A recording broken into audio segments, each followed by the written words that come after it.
Hey, what is going on, guys? This is the SS Ultimate Goku back with another video to talk about the One Piece live action series. I have watched all 8 episodes of the live action series that are currently out.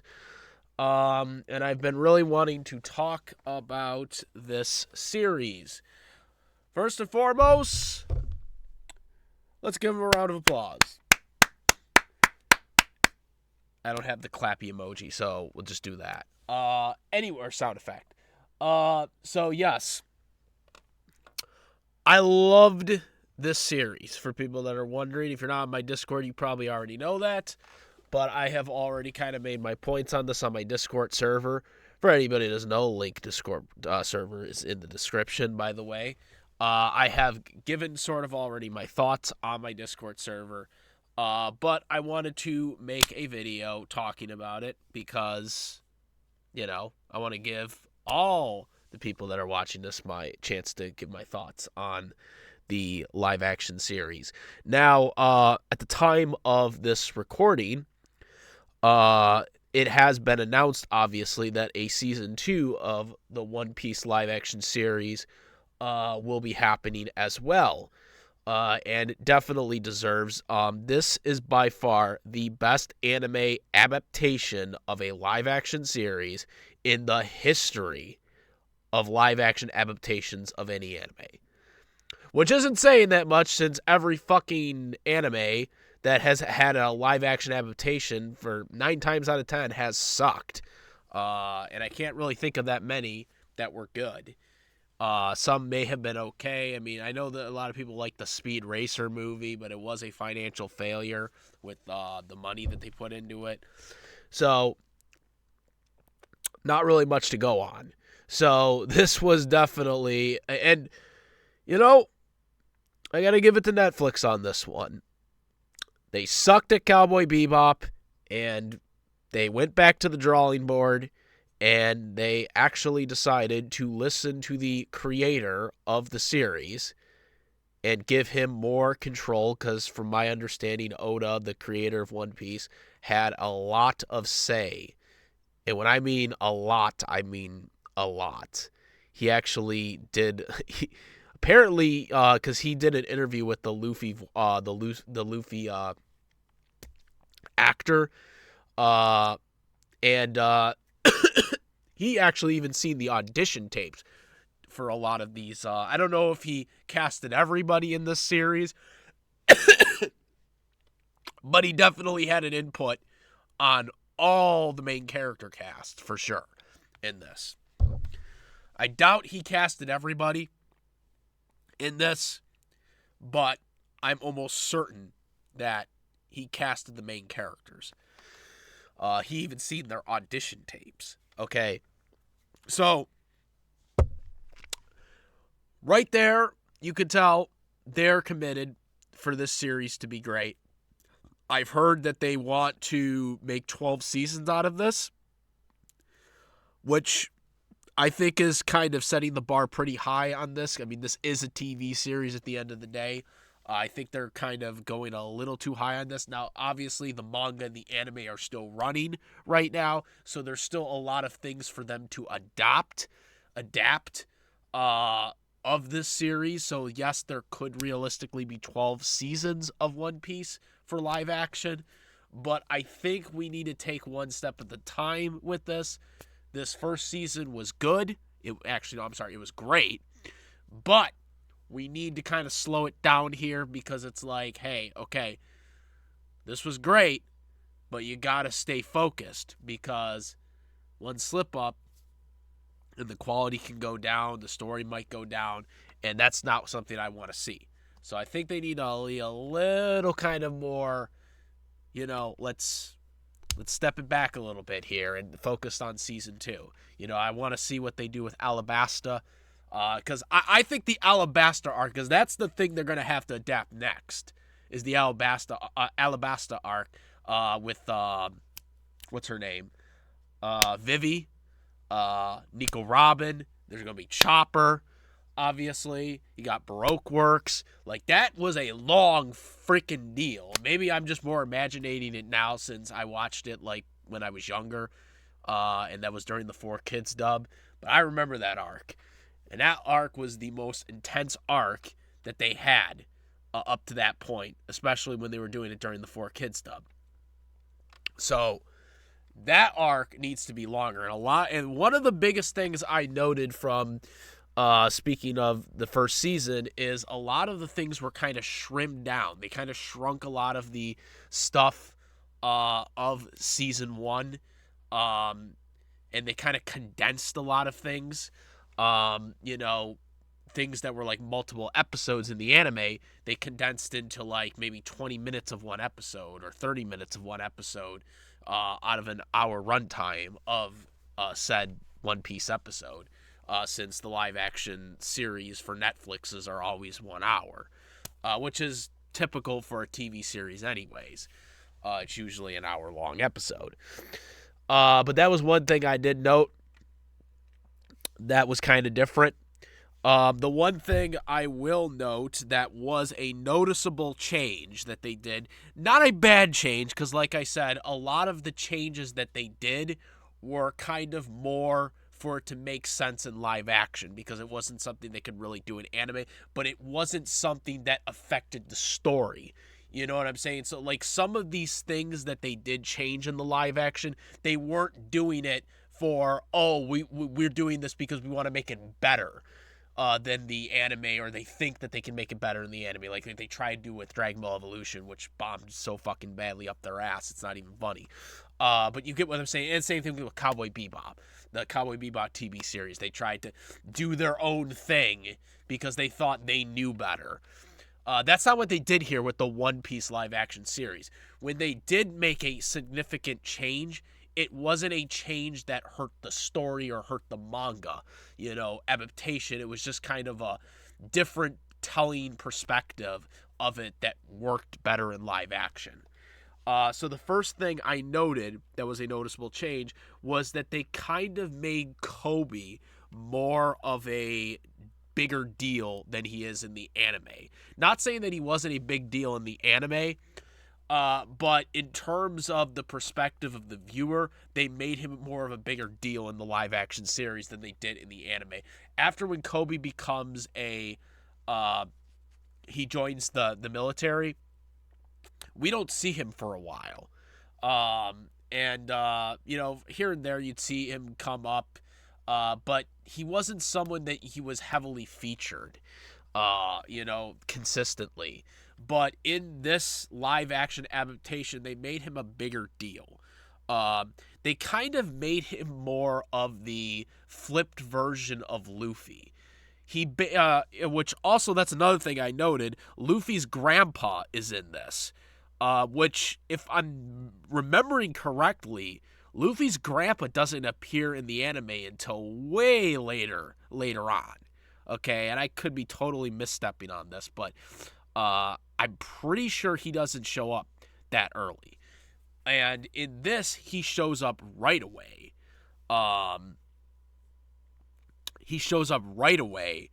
And they kind of make him the focus of this.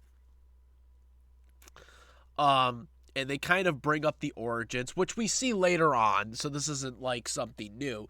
They kind of bring up the origins later on about Luffy, how he wanted to be a pirate, and, his grandpa consistently tried to, not make him a pirate, try to get him to be part of the Navy, and it never worked. He was dead set on that goal, okay? Now, Kobe, who, the adaptation of him being saved by Luffy was right. It was accurate. But the change here is that Kobe in the next episode, well, at the end of the first episode, he punches the guy who tried to kill him, who was a Navy guy. He punches him once he, is basically, brought to the land by Luffy. He punches him, and then the next episode, he's magically a Navy guy now, or part of the military, and the Marines, and then it's like he basically admits to Luffy's grandpa, what actually happened. And he basically says, are you willing to, capture him now, and whatnot. Which that I know for sure was not in the original anime. Okay? In the anime, Luffy rescues Kobe, but Kobe, they basically, the Straw Hats basically convinced the Navy that, they weren't affiliated with each other, and that, that he was just, the pirate, and he was not with them and whatnot. And they had to kind of vouch for him to do that. And then because of that, that led to Kobe being a Marine. That's how he eventually became a Marine. Now, in the live action series, they don't do that. They basically have Kobe become a Marine, and basically he admits privately to Luffy's grandpa that, like, hey, this is what happened. And then, I am 100% all in on being a Marine, not a pirate, and basically being the polar opposite of Luffy, because he, after the first few episodes, it became very apparent to me that what they were trying to do was make Kobe kind of like the grandson that Luffy's grandpa never had, because that's who he wanted Luffy to be. And the way he talked and the way how he wanted to protect people and whatnot as being a Marine. This is something that he wanted Luffy to be and could never convince him to be that. And so this change, I kind of am in the middle on whether I like it or not, but I'm okay with it. It doesn't hurt anything because Kobe in the anime, in the manga, pretty much is like this anyways. It's just that he doesn't really have that relationship with Luffy's grandpa like that. You know what I'm saying? So I don't really hate this change.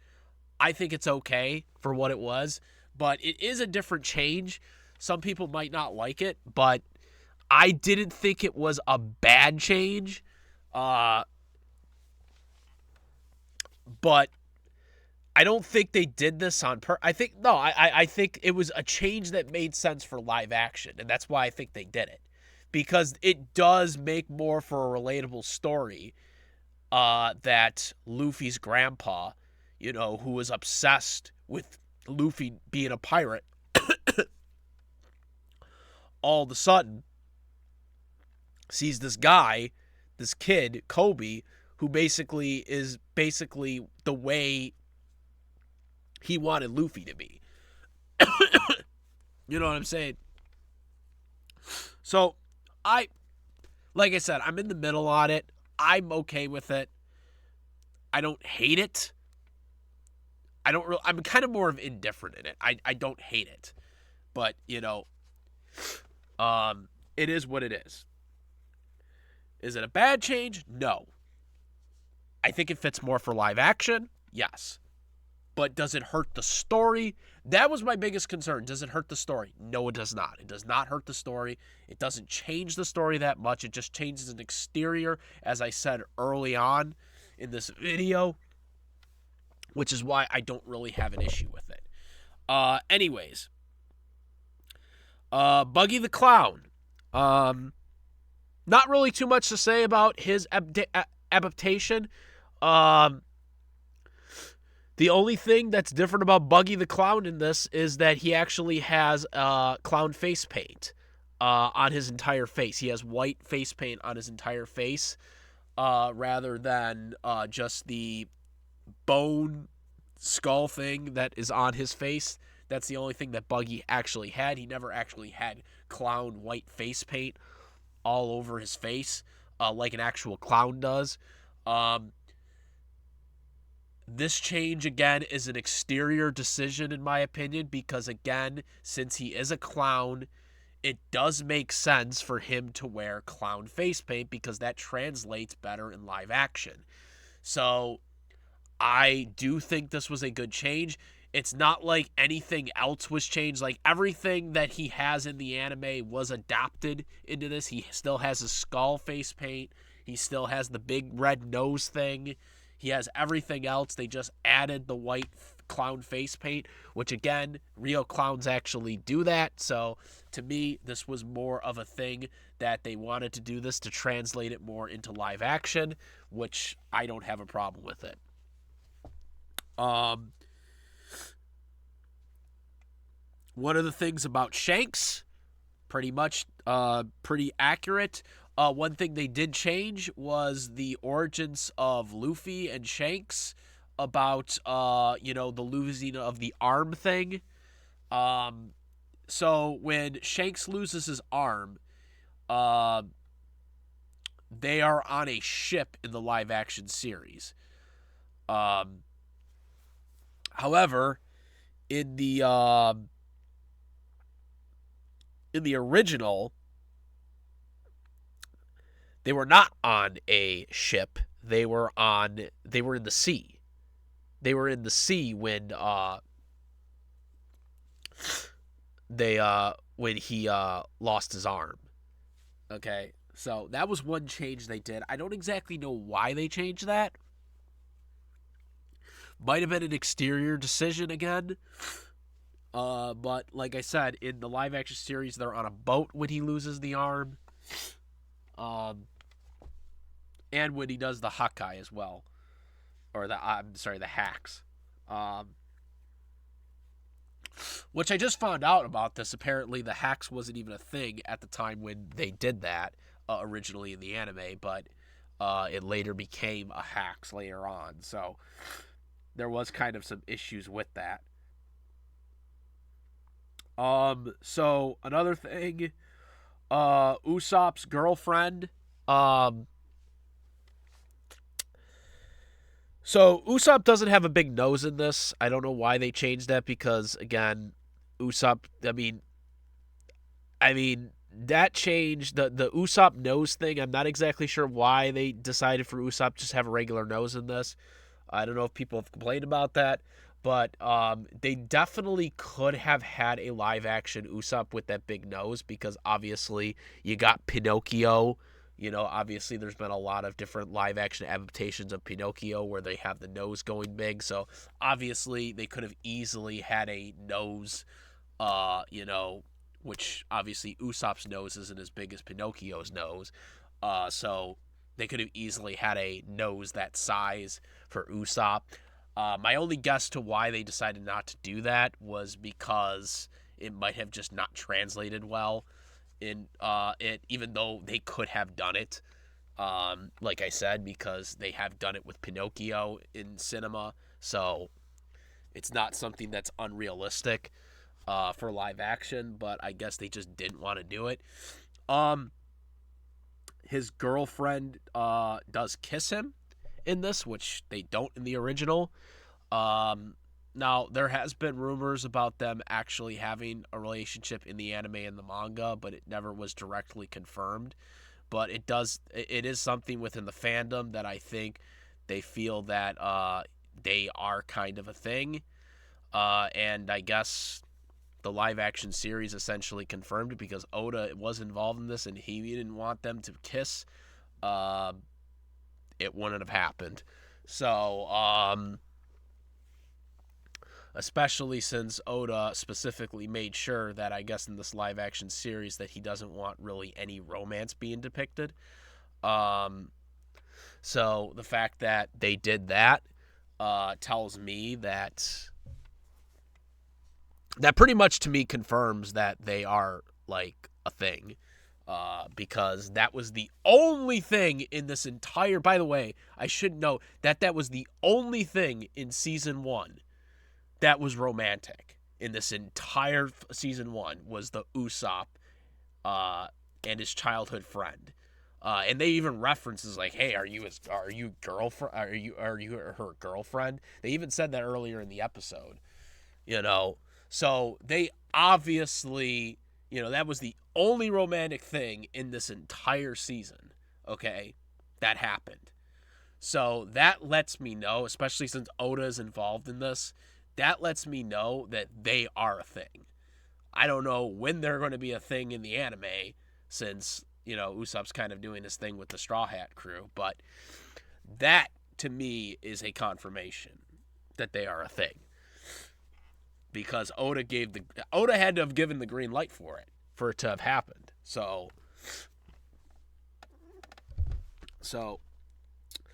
oh yeah, I noted this too. Django was not in this. They left Django out. With Usopp, also the kids that Usopp had, his little pirate fantasy crew that he had. That was not included.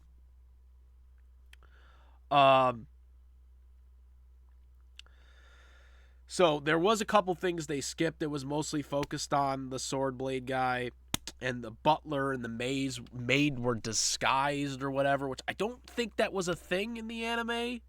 Correct me if I'm wrong on that. But they did do that. They were there. She had blue hair instead of green hair, though. The maid had blue hair instead of green hair. She was supposed to have green hair. Not that much of a big issue since she wasn't that of an important character. Another thing that they didn't, they included him, but he was like a total of like 1 minute screen time or less. Don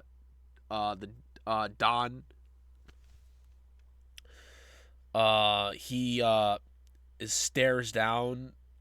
He's stared down by the swords guy, and I'm gonna assume that he get Mohawk.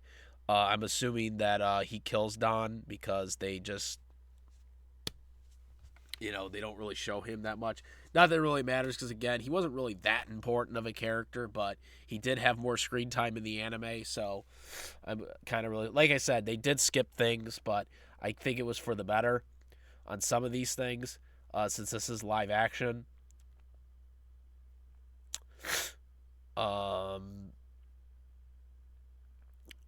Another thing, Arlong, by the way, I thought was portrayed pretty well. There was a little difference because Arlong was kind of like, they kind of did a little different exterior on how they got to there, with the crew, especially with Buggy. I don't remember if because he went after Buggy, which, again, Buggy I don't think was really that involved with that, if I'm remembering correctly. The origins for Nami was a little different, with the whole the mother. She's like killed instantly in this rather than killed later on.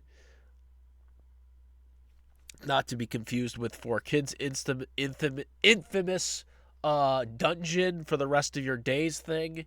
But in the original anime, if I'm remembering correctly, it was she was killed, but she wasn't killed right away. She wasn't killed right then and there, like she was in the at the house. She was killed face forward outside. Then Nami does maps for him.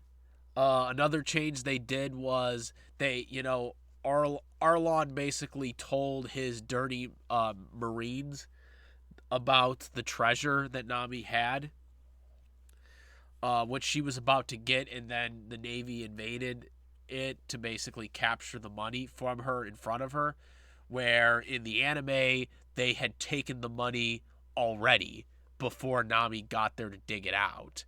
Again, that was more probably of an exterior decision to make more expense. Nothing really wrong with that, in my opinion.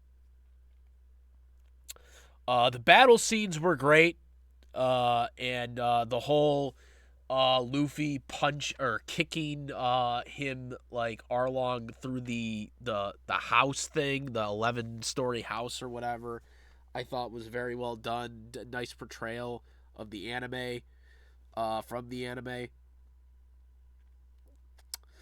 I will say something about also Nami's mom.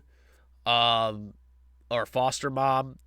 I was not really a fan of the portrayal of it. That was probably the weakest portrayal in the anime or in the live action. I didn't think the performance was that above to what the anime adaptation was. Like in the anime adaptation, she was perceived as a badass.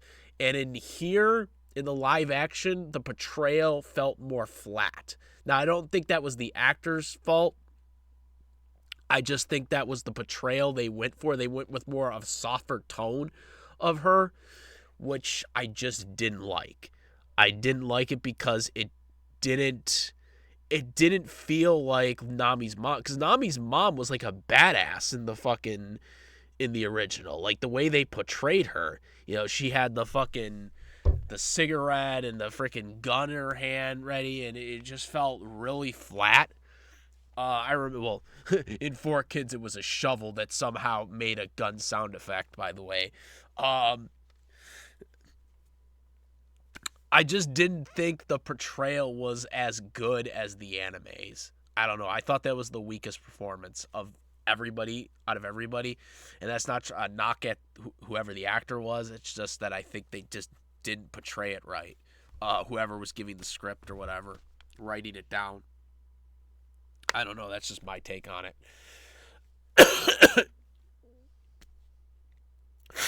Anyways, now at the end of the last episode, there was episode 8. There was like a thing where Luffy got captured by his grandpa, and he basically was, he showed his drive or whatever, and then his grandpa basically said, I just needed to test you to make sure that you, in fact, were actually ready, and whatnot. And then he let him go. And it was just like, that made that change. That's another change where I'm kind of like indifferent on that, because again, it makes like his grandpa is making an exception for his grandson, even though like in the anime he has shown no favoritism for his grandson and wants to capture him for being a pirate. So that was something kind of notey where I was like, okay, I guess. But also keep in mind they do portray this whole thing because he does take down Arlong, who was corrupted by the Marines. That there were some Marines that were corrupted, taking bribes from him, which they also kind of exposed those people. Which in the original that doesn't happen, by the way. In the original, what happens is Arlong and the Dirty Marines, by Luffy and the Straw Hats defeating Arlong, that is what leads to the Straw Hat crew becoming wanted dead or alive, because the Dirty Marines were the ones that made the decision to report it in and say, hey, this is what they did. And that's how they got listed on the wanted list. In the live action series, they changed it to they defeat Arlong, but they become wanted because Luffy's grandpa has given a stamp of approval of Luffy being a pirate, and that was being tested. Even though it's the Marines' job to like go after pirates regardless. So that was kind of a little iffy change, but again, the way they set up this season, it kind of felt more of like a growing thing to them more than the whole picture. That Luffy needed to learn how to be a pirate, even though he kind of does that anyways. With the adventures that he has with the crew, but that's kind of an iffy change. I would have wished they would have went with kind of the original idea, but it's not that bad of a change. They went with more of a learning experience instead of the just learn as you go type experience.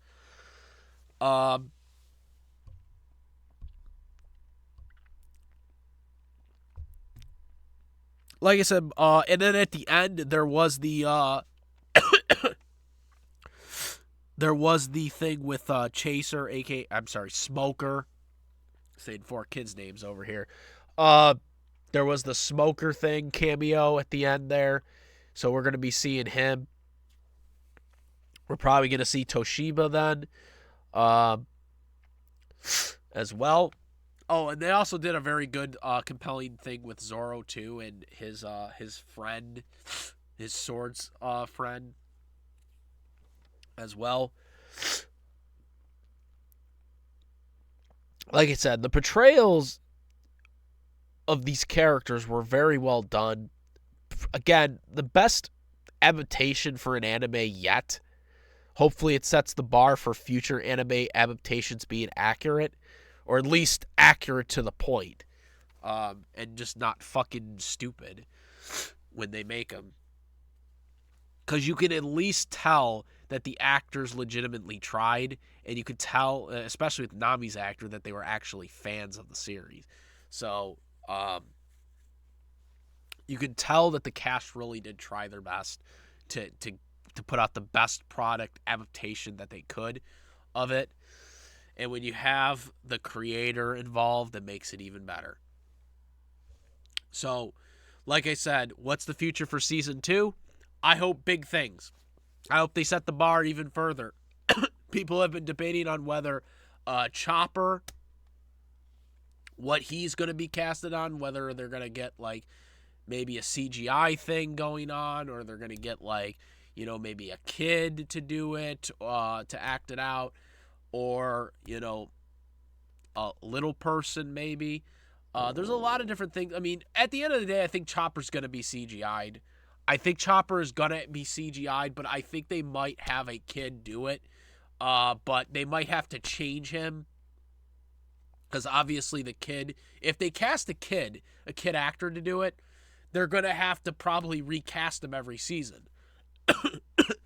Which is why you're probably going to have to use CGI for Chopper.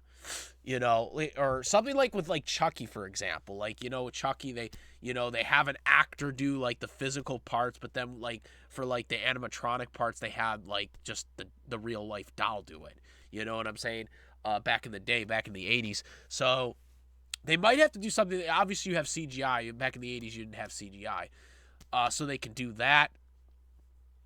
Because when you do Chopper, you're going to actually have to have him have the skin, the fur, and all that stuff going on.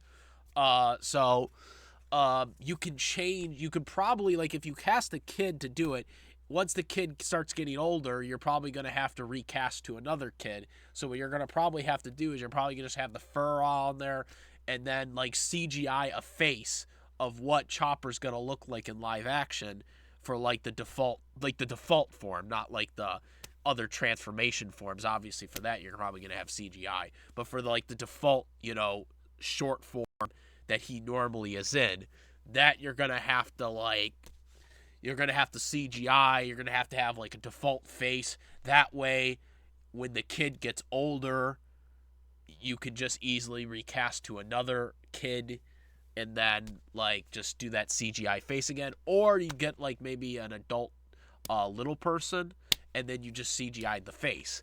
That's really the for the default form. I'm not, obviously, for the other forms of Chopper, the transformations where he's huge and stuff like that, there's going to be a lot of other issues that are going on. One of the biggest theories also, which I really do hope this happens, Jamie Lee Curtis possibly being Chopper's, you know, the old lady person that Chopper seen throughout the arc when he's introduced. That's something I really would like to see them do. Jamie Lee Curtis has been someone that has expressed to play a part in this, so I'm really kind of hoping that they get her. But again, I think that's gonna come down to the One Piece creator.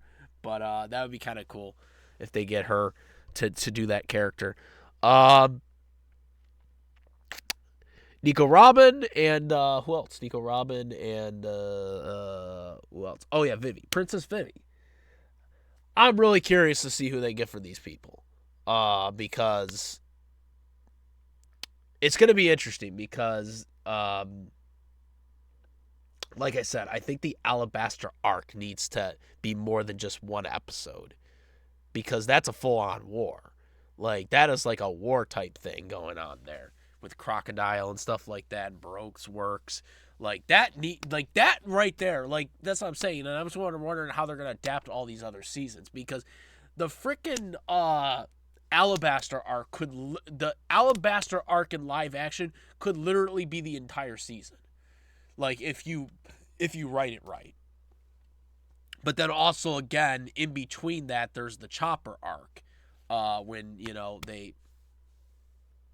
and that's when Vivi's with the crew too. So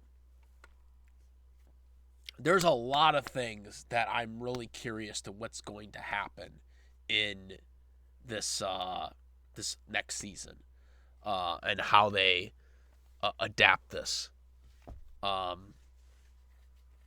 So yeah, long video. Just giving my thoughts. I liked it. Again, some changes I'm kind of indifferent in, but I kind of understood why they did them, because most of them were done for exterior reasons. Just for it to fit better in live action. But it still worked, because it still fit the same narrative that you were gonna get. It wasn't like a terrible change. But again, like it. Looking forward to the next season whenever it comes out. It might be a while, because right now SAG is on strike. But whenever it does come out, I will definitely be into this for sure. Let me know what you guys think. Comment, rate. If you like this video, my videos, please subscribe. Hit the notification bell for all the latest contents. Thank you. And that's about it, guys. I am the SS Ultimate Goku, and I'm out of here. Peace! Also, make sure, YouTube channel, SS Ultimate Goku. Twitch, the SS Ultimate Goku. Instagram, the SS Ultimate Goku. Discord link in the description. Anime, dubs, cartoons, AEW, WWE, NFL football, wrestling, live action TV shows, live action movies, all that good stuff. And now I'm out. Peace.